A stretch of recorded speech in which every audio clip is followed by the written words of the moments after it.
రాజ్యసభలో private member బిల్లుని ఏకగ్రీవంగా పాస్ చేయించేట్లు చూడాలని కేంద్ర ఆర్థిక మంత్రి అరుణ్ జైట్లీకి కేవీపీ లేఖ రాశారు. పూర్తి వివరాలు మా ప్రతినిధి ప్రసాద్ అందిస్తారు.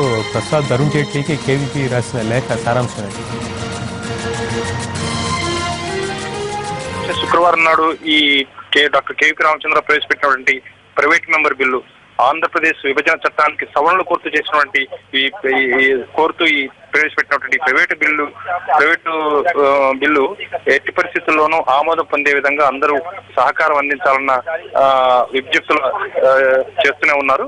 ఈ చర్యల్లో భాగంగానే అందరినీ నేతలను కలవటంతో పాటు అధికార పక్షంగా ఉన్నటువంటి సభానాయకుడిగా ఉన్నటువంటి అప్పుడు ఆంధ్రప్రదేశ్ విభజన చట్టం ఆమోదం పొందుతున్న తరుణంలో ప్రతిపక్ష నాయకుడిగా ఉన్నటువంటి ఇప్పుడు ప్రస్తుత కేంద్ర మంత్రి అరుణ్ జైట్లీ కూడా స్వయంగా లేఖ రాయటం జరిగింది. ప్రధానంగా ఏ వ్యక్తిగత ప్రయోజనాల కోసం కానీ ఈ ప్రైవేట్ మెంబర్ బిల్లు ఎట్టి పరిస్థితుల్లోనూ ఆంధ్రప్రదేశ్ రాష్ట్ర ప్రయోజనాలకు ఉద్దేశించింది కాబట్టి ఇది ఏ ఒక్క వ్యక్తికో సంబంధించినది కాదు. ఇది అందరి సమష్టిగా ఒక రాష్ట్ర ప్రయోజనాల కోసం చేస్తున్న నిర్ణయం కాబట్టి అందరూ కూడా దీన్ని ఎలాంటి ఓటింగ్ జరగకుండానే ఏకగ్రీవంగా ఈ బిల్లుకు ఆమోదం పొందే విధంగా చర్యలు తీసుకోవాలి.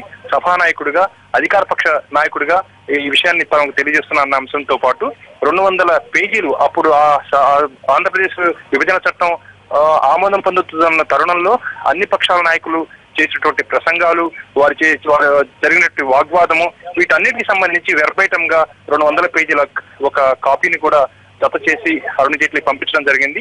మరొకసారి ఈ 2 ఏళ్ల క్రితం జరిగినటువంటి ఈ సంఘటన గుర్తు చేస్తూ దీన్ని దృష్టిలో పెట్టుకొని ఈ ప్రైవేట్ మెంబర్ బిల్లుకు ఆమోదం పొందే విధంగా తగిన సహకారం అందించాలి.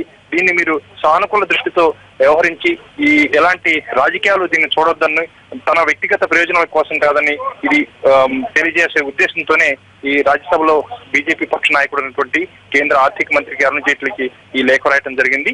ఈ లేఖ తర్వాత బీజేపీ ఏ రకంగా స్పందిస్తుంది చూడాలి.